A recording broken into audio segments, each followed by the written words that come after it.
महाविकास आघाडीची आज संध्याकाळी 5 वाजता मातोश्रीवर बैठक होतीये। या बैठकीला उद्धव ठाकरे, शरद पवार यांच्यासह महाविकास आघाडीचे इतर प्रमुख नेते उपस्थित राहणार आहेत। जागा वाटपावर अंतिम चर्चा आज केली जाणार आहे। अजित पवार आणि माझ्यामध्ये तुर्तास कोणतीही बैठक होणार नाही अशी माहिती हर्षवर्धन पाटलांनी न्यूज 18 लोकमतला दिलेली आहे। तसंच देवेंद्र फडणवीसांच्या सोबत बारामती संदर्भात बैठक झाल्याचंही हर्षवर्धन पाटलांनी स्पष्ट केलं।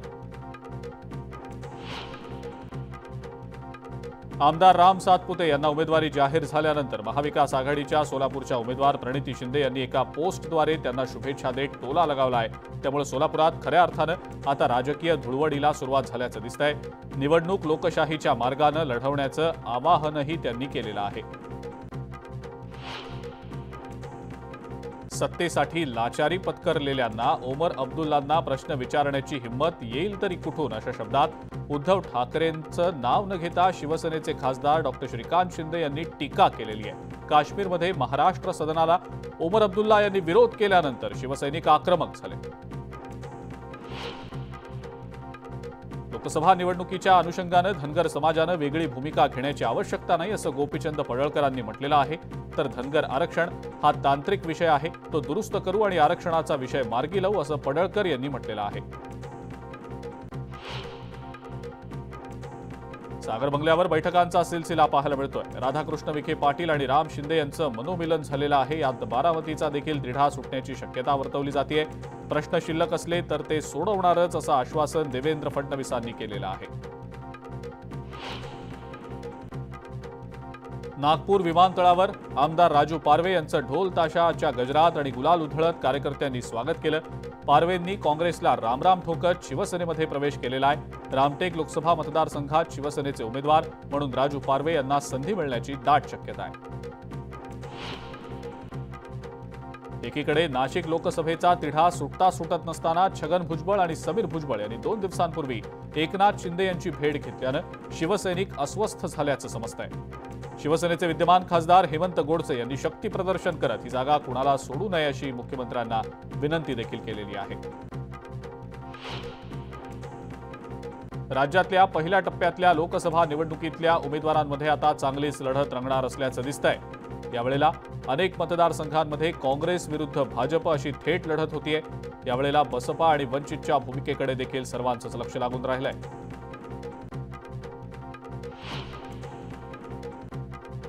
हरभऱ्याच्या दरात मोठी घसरण झाल्यानं गेल्या महिन्याभरामध्ये हरभऱ्याचे दर 1,500 ते 2,000 रुपयांनी घसरले। त्यामुळे शेतकऱ्यांच्या पदरी घोर निराशा पडलेली आहे।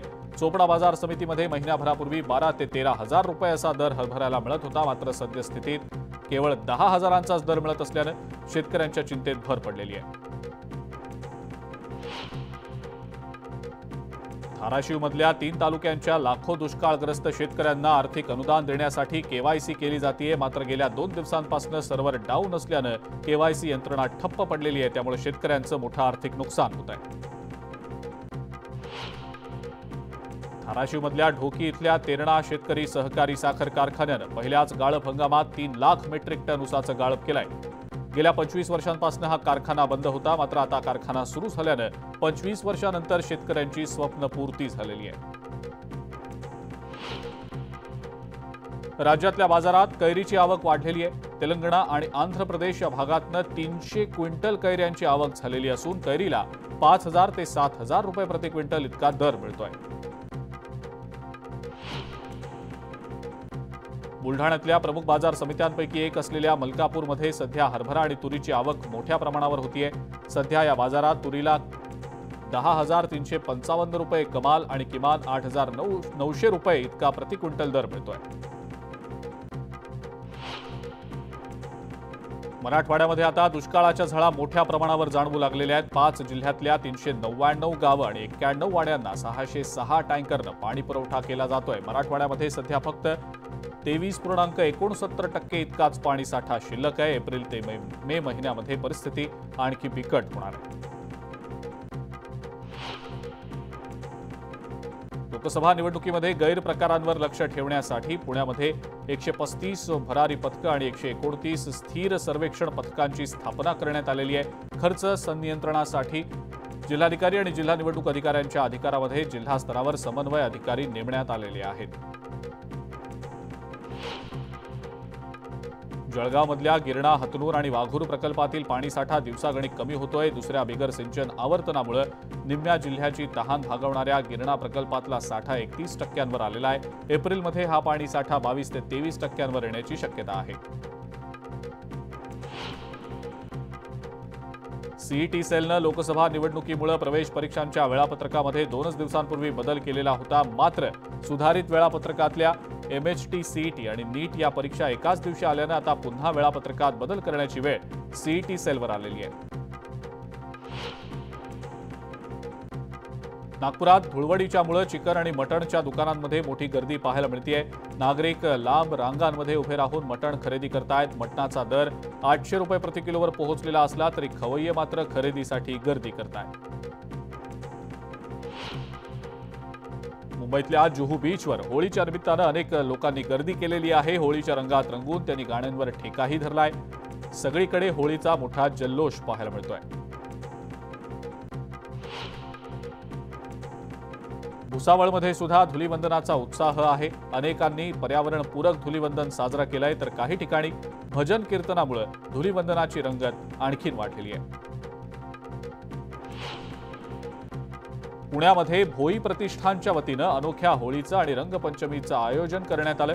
यावेळेला पुण्यातील 1000 विशेष लहान मुलांसोबत सार्वजनिक धुळवड साजरी करण्यात आली. यावर्षी या महोत्सवाचं 28वं वर्ष आहे. सातपुड्यातील काठी संस्थानची होळी आदिवासी समाजासाठी अत्यंत महत्त्वाची आणि मानाची असते. काठी संस्थानच्या होलिकोत्सवाला अनुभवण्यासाठी देश-विदेशातनं पर्यटक देखील हजेरी लावत असतात. या होळीसाठी लाखो बांधव एकत्र जमल्यानं बिजरी, ढोल आणि घुंगराच्या सुरात संपूर्ण सातपुड्याचा परिसर रंगून गेलेला आहे. सांगलीतल्या आटपाडीमध्ये लमाण तांड्यावर भाजप आमदार गोपीचंद पडळकर यांनी होळी साजरी केलेली आहे. यावेळेला लमाण तांड्यावर नागरिकांनी त्यांच्या कलेचं सादरीकरण केलं. पारंपरिक पद्धतीनं होळी साजरी करण्यात येते. मुंबईतल्या शिवाजी पार्कमध्ये रंगपंचमीचा उत्साह पाहायला मिळतोय. लहानग्यांपासून ज्येष्ठांपर्यंत सगळेच जण रंगांमध्ये रंगलेले आहेत. धमाल मस्ती मजा करत गाण्यांवर सर्वांनीच ठेका धरलाय.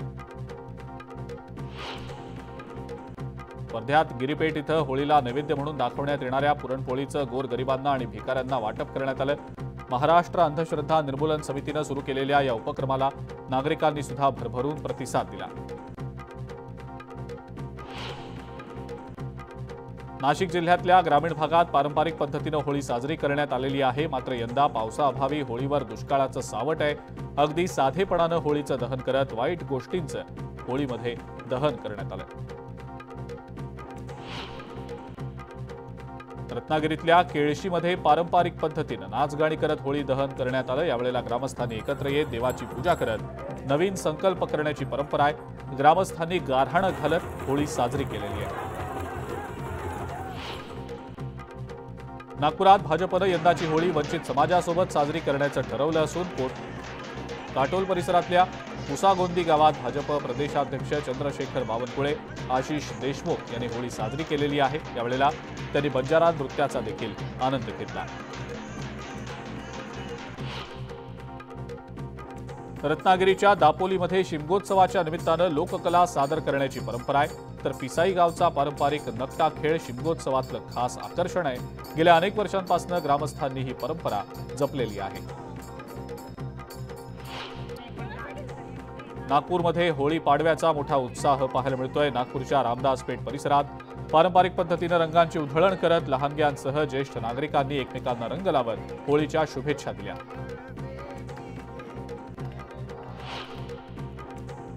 अलिबागमध्ये होळीच्या निमित्तानं नागरिकांनी मोठी गर्दी केलेली आहे. सगळीकडे रंगांमध्ये रंगलेले नागरिक पाहायला मिळत आहेत. मोठ्या जल्लोषात तरुण वर्गानं रंगपंचमी साजरी केलेली आहे. संपूर्ण देशभरामध्ये आज मोठ्या उत्साहात होळी साजरी होतीये. मुंबईकर देखील मजामस्ती करत होळी साजरी करतायत. मुंबईतल्या माहीम इथं कोळी बांधवांनी होळी साजरी केलेली आहे. सुपारीच्या झाडाचं पूजन करत पारंपरिक पद्धतीनं होळी साजरी करण्यात आली. छत्रपती संभाजीनगरमध्ये गाव तांड्यावर अतुल सावे यांच्याकडनं होळी साजरी करण्यात आली। गाव तांड्यावर जात बंजारा समाजातल्या नागरिकांसोबत त्यांनी होळी साजरी केली। यावेळेला अतुल सावेंनी बंजारा समाजाच्या पारंपरिक नृत्यावर ठेका देखील धरला। कोकणात शिमगोत्सवाचा उत्साह पाहायला मिळालेला आहे। श्रीवर्धनमधल्या गालसुरे या गावातही पारंपरिक पद्धतीने होळी साजरी करण्यात आली। गावातील सगळ्या लोकांनी एकत्र येत होळीची तयारी केली होती। रत्नागिरीतल्या खेडमध्ये अनोख्या पद्धतीनं शिमगोत्सव साजरा करण्यात आला। पाथरजाई देवीचा होम सुरू झाल्यावर मध्यरात्रीच्या दरम्यान मढे काढण्याची परंपरा आहे। रत्नागिरीतल्या खेडमधल्या जागरूक ग्रामदैवत असलेल्या श्रीदेवी पाथरजाई देवीच्या होमाला हजारो भाविक उपस्थित होते। मानकरांच्या हस्ते विधिवत पूजा करून होमाला सुरुवात करण्यात आली। होमाच्या टोकाला जिवंत कोंबडी बांधली आणि पारंपरिक गाणी म्हणत हा होम पेटवला।